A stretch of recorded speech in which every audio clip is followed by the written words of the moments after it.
We're connected online more than ever before, leaving us more dependent and vulnerable. As our guest tonight puts it, the internet has lost its innocence. And to talk more about this, we welcome Marc Goodman. He is the author of Future Crimes, Everything is Connected, Everyone is Vulnerable, and What We Can Do About It. Hi there, welcome. Thank you, Pia. All right, let's get into it. I'm going to start by reading a short quote from your book. Here we go. The internet has lost its innocence, you write, Marc. Our interconnected world is becoming an increasingly more dangerous place, and the more we incorporate assailable technologies into our lives, the more vulnerable we become. The next industrial revolution, the information revolution, is well underway, with massive yet unrealized implications for our personal and global security. Okay, I think the first half of that quote, we've all sort of agreed. We're in this new time, it's dangerous, and we are in this information revolution. The second part, where you say there are unrealized implications. What are some of those unrealized implications of this information age? Well, we've gone ahead and we've rapidly adopted all this technology into our lives. So we have the technology on us through our smartphones 24/7. We have computers in our house. We've got Xboxes, Game Boys, smart television, smartphones, smart light bulbs. Everything is being connected to the internet. And what people don't understand is that that is a two-way street. When your most personal, intimate objects in your life, your smartphone, right, the thing that we have in our pockets or our purses, at all times is connected to the net. That means you have access to the world, but it also means that the world has access to you. And I don't think people kind of get that two-way street, that because they're connected, that there are other people that can come through that wire or wireless atmosphere and come at them. So smart people, or clever people maybe. Clever enough. Nefarious people. Yeah, nefarious people for sure. Okay, you know, we talk about how quickly things are changing. At what rate would you say the pace of new technology is advancing? Because we always seem to be one step or 10 steps behind the quote-unquote bad guys. Right. So in Silicon Valley, where I spend a lot of time, they often talk about Moore's Law. Gordon Moore was the founder of the Intel chip company. And what he created was something called Moore's Law, which basically predicted that the price performance of computing was doubling every 18 to 24 months. That means 24 months from now, you'll have a computer that's twice as fast, and 24 months, twice as fast again. Because it's doubling, that means that it's exponential, right? We're living in exponential times. Computer technology is exponential. Though most of us think linearly, right? What your life was like last year is kind of like what it'll be next year. But that doubling has a profound difference on how technology evolves. To put it in terms we can all understand, if I take 30 steps linearly, one right after the other, I might get to the front door there. But if I take 30 steps exponentially, doubling the distance that I travel every time, I would get from here to the moon. And that's what people don't get. These exponential times means that that iPhone that you carry in your pocket is massively powerful. The iPhone that you carry in your pocket has more computer processing power than was available to all of NASA during the Apollo 11 launch. Okay, I carry an iPhone 4, so you know. Okay, so almost as much, almost as much. All right, let's bring crime into this, because as the technology is getting faster and faster exponentially, crime is committed by people. Criminals. So how has crime adapted to the information age? Well, I would say crime used to be committed by people, so that's actually changing. If you look at the old days of crime, it used to be a very simple affair. You would go out, if you were a criminal, and get a knife or a gun, hide in a dark alley, and then say, stick 'em up, right? Good business model, be your own boss, set your own hours. But criminals had a problem. Like other businessmen and women, they had to worry about scaling and growing their business. Technology makes that possible today. You asked whether or not, you know, the bad guys are committing more crime. They are, but now the big change is you don't even need human beings anymore. The same way that software can run all of these programs in our house and do all these things for us, right? We don't need map readers anymore. We use a GPS. The computer figures it out. Criminals have actually created criminal software. The same way you might use Microsoft Office, they've actually created programs that will commit crime and will go out there and attack people. So that means is that criminals can scale and attack much larger numbers of people, because the old school really good hackers have written programs that low-level thugs can use to carry out crime against the masses. Take it beyond that for me, Marc. How could a hacker terrorist group, if we want to go there, take advantage of our critical infrastructure, things like electricity, water. How could that happen in this day and age? Yep, yeah, I mean, that's a really great point. Most people, when they think of hacking, they think of, oh, I've lost my bank account or my credit card's sucks, been don't subverted. get me wrong. Right, not good. But what they don't understand is that every physical object in our world is becoming a computer, right? Marc Andreessen, the founder of Netscape, famously said, software is eating the world. And maps have become software. The telephone has become software. Electricity on the electrical grids has become software. So everything is becoming software. And as you point out, the most critical infrastructures that we all depend on, electricity, gas, water, sewage, financial transactions, emergency services, air traffic control, are all controlled by computer. And when those systems are subverted, the risks are much, much higher, right? You can see what would happen if we were to lose financial network, and those have gone down. We've seen attacks against the electrical grid, both by foreign governments as well as organized crime. So think about what the world would be like without electricity or running water, and that becomes possible when you connect infrastructures upon which we all depend to the internet, but do so insecurely. I don't want you to fearmonger, so let me ask you this. Give me an example of a financial security system that went down, that was really difficult. And again, I don't want to diminish the things that we've been talking about that make the news every day, the sort of breaches and hacking of retail outlets and other such things. Sure, I mean, I can give you a few examples. You asked specifically about financial services, but you know, we've had system failures in the past where the ATM networks have gone down, right? You lose the telephones, you lose electricity, people can't get money out of the ATM. I've lived in California where there have been earthquakes. You have a big earthquake, you lose electricity, you can't buy anything at McDonald's or at the grocery store because it's all electronic cash registers. So we need those systems. There was another more recent example where AP, the Associated Press in the United States, had their Twitter account compromised. It was hacked by something called the Syrian Electronic Army. They're a group of hacktivists that are backed by the Iranian government, and they went after AP's Twitter feed. And the tweet that they put out once they had compromised the account was, breaking: explosions at the White House, President Obama injured. As a result of that one tweet, you would say, well, what impact would that have on the financial markets? Well, of course, very few people are actually doing the trading today. It's all carried out by algorithms where people are scripting. You know, if there's an earthquake in Indonesia, trade this way. And if Intel or Apple announces good quarterly results, trade that way. It's all pre-programmed in advance. When that one wayward tweet came out of the AP newsfeed, algorithms around the world in the United States picked up on that and started trading, short selling, selling. In just 3 minutes, the market lost over $300 billion in market cap just because of one wayward tweet. So all these systems are being automated. We're taking the humans out of the loop, and the problem is that the systems can be both manipulated and hacked by those who know what they're doing. Okay, let me go back to this example that you brought up, and we were talking about sort of old school crime. The guy used to say, stick him up, but the cops used to come, you know, and arrest him and try and put him in jail or whatever, or let him go. In those days, that day and age, the cops, law enforcement used to be to get ahead of the guy. They could anticipate maybe the bank that they were gonna hit, put up better security at banks. And so now, in this sort of new world that we live in, to what extent is law enforcement, I don't know if I should call it law enforcement, because I guess it probably goes more broadly than that, to what extent has that side of this adapted to the new information age? I think they're pretty far behind. It's very clear, and I mentioned this in Future Crimes, that the bad guys are outrunning the good guys. I talked about software committing crime, and I referred to them as crime bots, little crime programs that can run autonomously in the background. We've got crime bots, but we don't have cop bots, and that's the problem. Our systems of defense are really, really weak. And the other challenge is that the internet breaks law enforcement, right? It used to be a very local affair. If somebody committed a bank robbery in downtown Toronto and the RCMP were called, they knew a few certain things were sure. They knew that the bad guy was in Toronto. They knew that the victim, the bank, was in Toronto. There might have been physical evidence left behind, DNA, video evidence, photographs. All of that goes away in the internet. Now you can be sitting in Ontario or Saskatchewan and be hacked by somebody in Moscow or Tel Aviv. and the RCMP has no jurisdiction over there. So the whole system, the Treaty of Westphalia, the nation-state system that we've developed, breaks from a law enforcement perspective because these law enforcement systems don't work internationally and they are so slow, right? It takes mutual legal assistance treaties, letters rogatory. It can take up to 1 or 2 years to get evidence from a foreign jurisdiction. In the meantime, the bad guys cannot change their IP address in a few seconds. Thank you, first of all. I don't think there are any bad people doing anything nefarious for my home province of Saskatchewan. Absolutely, so let's just make correct. that clear.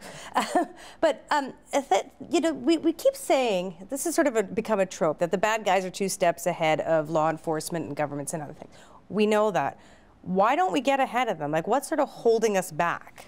Well, some of them are public policy issues, right? I'm not sure that you would want a police officer from Moscow making an arrest of a Canadian citizen somewhere in downtown Toronto, right? So there are reasons why we have these nation-state rules and regulations in place. So some of it is systemic. I mentioned in future crime that law enforcement may be the completely wrong model to think about this problem, right? I say in future crimes, we will never arrest our way out of the cyber threat. We can't possibly arrest enough people, and we can't make those arrests internationally. I propose instead a different model. We talk about computer viruses, we talk about computer infections, we adopt the language of medicine and public health, but our solution is law enforcement. It doesn't match up, right? So if somebody had measles or Ebola, we wouldn't try to arrest that person and put them in jail. We would try to isolate them, treat them, and keep the rest of ourselves away from the risk so that we remain healthy.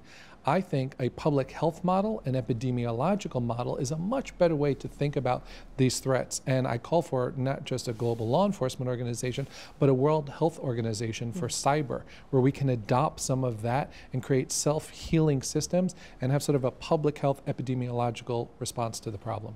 Okay, that's interesting. WHO model. Okay. I want to talk a little bit about how these cyber groups operate. Sure. Sort of in general. So you talk about something called innovative marketing. Just walk us through that. So people think they have a thought of people think they understand organized crime, right? But as it turns out, the word organized is the first word in organized crime for a reason. They're incredibly sophisticated and organized. And one example I talk about in future crimes is a company called Innovative Marketing.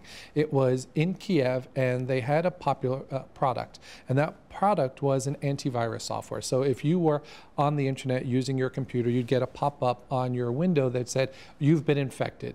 Download Malware Defender 2000, $49, will clean your virus. And you couldn't do anything on your computer until you paid that $49. So hundreds of thousands of people around the world ended up downloading it.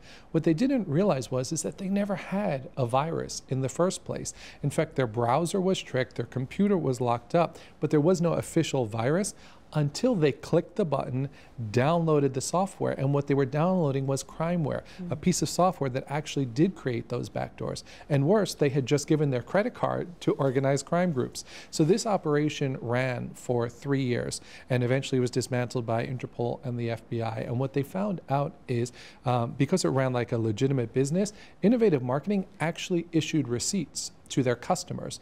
They had call centers that operated 24/7 in English, in French, in German, so that people could call up for tech support, but it was all a scam, and they would just talk nonsense to the people.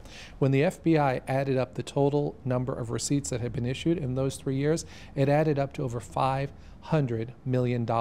So massive business. Their headquarters was a 3-story building. They had receptionists, they had a marketing department, they had a quality assurance department. Quality assurance in the criminal world makes sure that the viruses they create don't get picked up by antiviruses. And they even had employee getaways and retreats where the criminals, the organized criminals, would go out to the lake and river and do rope exercises for team building. Okay, so they tried to look legitimate. Yes. But why would a criminal organization build such an enormous paper trail? Right, well, because they operate from jurisdictions where there's impunity, right? So if you were to run an operation like that in Canada or the United States, the cops would come and lock you down. But there are many countries where the rule of law is not quite so strong, and you can get away operating companies like this in big parts of Africa, Eastern Europe, and even the Middle East. Okay, we're talking about organized crime, so I want to talk about traditional, mafia cartels. Sure. Are they involved in using cyberspace, or are they still doing things the traditional way. Right. Well, there's a whole new generation of these cyber criminals. It used to be that hackers were on this side, and then you had traditional organized crime, Cosa Nostra types on this side. What happened is the two have come together. And so now, according to a study by RAND, 80% of criminal hackers are working as part of an organized crime group. And far from it being, you know, the 17-year-old kid that most people think of and that they see in the movies, the average age of a cyber criminal today is 35. So when those two groups united, now they're creating these much more sophisticated networks, and it's 100% of business. And do some of the people that are working for it, not the people that are knowingly involved in a crime, but these employees like at Innovative Marketing, do they know that they're involved in anything criminal? Not all of them do. In fact, there's this whole concept of mules that you'll see in these organizations. And what they will often do is be unwitting participants in some of these crime enterprises. So, for example, the common scenario is if somebody's looking for a job, they're at home during the day, they're on Craigslist, and they'll see an ad that says, wanted part-time work from your home, import-export company. And that person will say, yeah, that looks interesting. They'll send in their resume, they get hired, and they're told, here's your job. We have clients in Russia and the rest of the world, and we want you to, you'll receive packages at your house, and we want you to repackage them, take them to the post office, and ship them to Russia. And what they don't realize is they are the last step in an internet scam where somebody is using stolen credit cards on Amazon and other places to receive expensive goods like computers and Xboxes. They're taking them out. They're sending that stolen goods off to Eastern Europe. And so they've unknowingly been called into this plot, and they're super easy to find. So the cops come knocking on their door and they're like, I was working for an import-export company, when in fact they hadn't been. Seems a little bit like that, you know, there was that Nigerian scam a number of years back. Yeah, the 419 scams. The 419 scams that once we all sort of tuned into, we're like, oh no, we know this is a scam. Well, not everybody has tuned in, so let me give a tip to your audience. I'll look in the camera and make it very serious. There are no princes in Nigeria that have personally picked you to help them export their great financial wealth. Don't fall for it. Okay, thank you for, I shouldn't laugh Important because people out there, tip. I know, but, and I shouldn't laugh because people still are vulnerable out there. Thousands of victims that fall for it every year. I guess it warrants the question. I mean, is this just us again all becoming more, or most of us becoming more aware that these are scams and then we put an end to them? Certainly awareness is a key step. In fact, that's one of the key things. If it looks too good, right? Pay attention. There's no such thing as free. When you see all these things that are offered to you on the internet, when you walk into Starbucks, you don't get free coffee. When you walk into Tim Hortons, you don't get free donuts. You don't get free clothes at Macy's. If somebody's giving you free software, free movies, free music, there's a good chance it may be tricked up, particularly if you're getting it from some of these torrents in the digital underground. And if your bank is writing you to say, give us your password, or anyone else, do not give your password. Okay, they also use other tools to rip people off. I found this very interesting. Crowdsourcing and crowdfunding. Right. Which we hear about all the time now. Right. So how do they do that? So we hear always about the positive sides of crowdsourcing and crowdfunding. We'll all remember flash mobs where, you know, 500 people show up in, you know, Leicester Square in London and start singing and dancing. But it turns out that criminals have actually been really good at mobilizing mobs for the purposes of crime. And they're even doing crowdfunding. So I'll start with crowdsourcing. When I talked about those mules that were used as part of those internet scams to forward on stolen goods, they were crowdsourced help. People that are just brought in, they don't know the criminal organization, they don't know who Mr. Big is, they're kept in the dark and they work. The greatest example of crowdsourcing that I found was an ATM hack that occurred about a year ago. In that case, a bunch of Eastern European organized criminals hacked the banking network. And what they did was they created prepaid debit cards. Normally they'll have a limit on them of like $100. What they did is they wiped away those limits by changing the back end in the bank, and then they sent those cards to criminals all over the world. In just 10 hours, they distributed them to criminals in 27 countries. So in 10 hours, criminals in 27 countries carried out 36,000 transactions against ATMs in those countries. They walked away with $45 million. Wow. So they released a criminal mob, crowdsourced their efforts, and they carried out 36,000 transactions, 27 countries in 10 hours, $45 million. How many people caught? Well, what they ended up catching were these low-level thugs slash idiots who, after they got their big stacks of cash and their Rolex watches, they took pictures of themselves. And they're like, hey, look at my new Rolex. And of course, in the police, we call that evidence. And it was very useful to us. But Mr. Big and Mrs. Big in Eastern Europe are still on the loose. We have no idea who carried that the out. people on the top, I mean, this is as old gets, but the guys on the top, the women on the top, don't generally get caught. It's usually the frontline sort of workers, if I can put it that way. Okay, I want to talk about the dark web with you, and I want you to create a scenario for me, because in the introduction I talked about, you know, everything's happening, and my last one was murder. People are being murdered. So create the scenario for me. I want to hire a hitman to off. Should I use my boss? Let's say. Why not? Okay, better than the husband, right? Okay. How might I do that using the dark web? Well, what you're asking me to is explain people how to commit homicide online. Right. So, well, I mean, theoretically, fair point. Give me the step by step. Yes, please tell me how to do that. No, I won't tell you how to do that, but I'll give you some. I'll talk around it and tell you how generally it's done. Most people think they're on the internet, right? We're all on the internet every day, and we think we know the internet, but there's a whole other internet that the average person never gets to see. If you're on Facebook, Google, Amazon, Twitter, you see the nice, pretty parts of the internet, but there's this whole other internet underneath that, and that's called the deep web. You need special software to get in. You need special tools. A lot of that data is segmented off, so a lot of it is just public research, LexisNexis, all of that data, but there's this whole criminal world that exists there too. What people don't understand is that when they're searching the internet, they're only searching what I call the surface web, okay?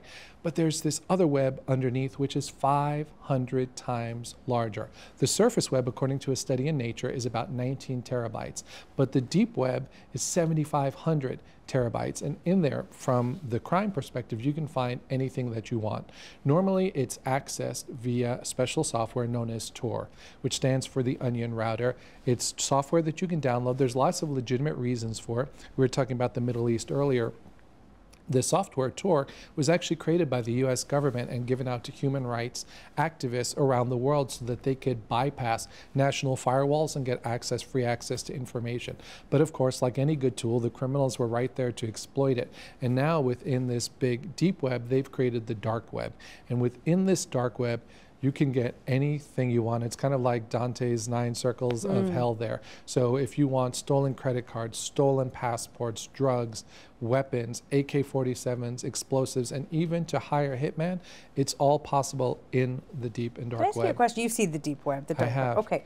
I've always wondered this. Does it look like if I can get into it, does it look like, I don't know, what I see in my Facebooks and Googles, or does it look really dark and nefarious? It's a little bit of both, right? So there are some very graphic images of some very disturbing things that would clearly look different, but parts of it look very much the same. In fact, one of the things about the deep web was that it used to be hard, or the dark web specifically, was that it was hard to access, but now it's kind of point and click, and they're making it much more user-friendly. So one of the things that I talk about in future crimes is something called Grams, which is a search engine for the dark web. So if you look at that, it actually looks just like Google. They use this, it's called Grams, but they use the same colors, the same logos, and they actually have an I'm feeling lucky button on this underground search engine. So if you click on that, you click I'm feeling lucky, and it will take you to crack cocaine for sale or child pornography for sale. And one of the other latest developments is they're actually copying Google's business model. So drug dealers are bidding against each other for AdWords on Grams to say, buy my cocaine, it's high quality, lower price, you know, overnight delivery guaranteed. So it's incredibly sophisticated. Okay. I don't even know what to, are police or law enforcement, are they on, you've been on the deep dark web, are they monitoring this? Are they on Increasingly they are, and there's a project underway at DARPA, the Defense Advanced Research Projects Agency in the United States, to get more into this, but up until now it's kind of been the wild, wild west. The biggest case that broke in the dark web from the police side was something called the Silk Road that you may have heard of. The FBI broke that case. It was a young man called Ross Ulbricht, and he had a pseudonym. He was was called Dread Pirate Roberts. He created the Silk Road. It was the largest drug marketplace in the world. At one point, it was selling 20% of the illicit narcotics in the United States were transiting the Silk Road. And he used a business model very similar to eBay, which is he was the house and he would assist, buyer and seller come together.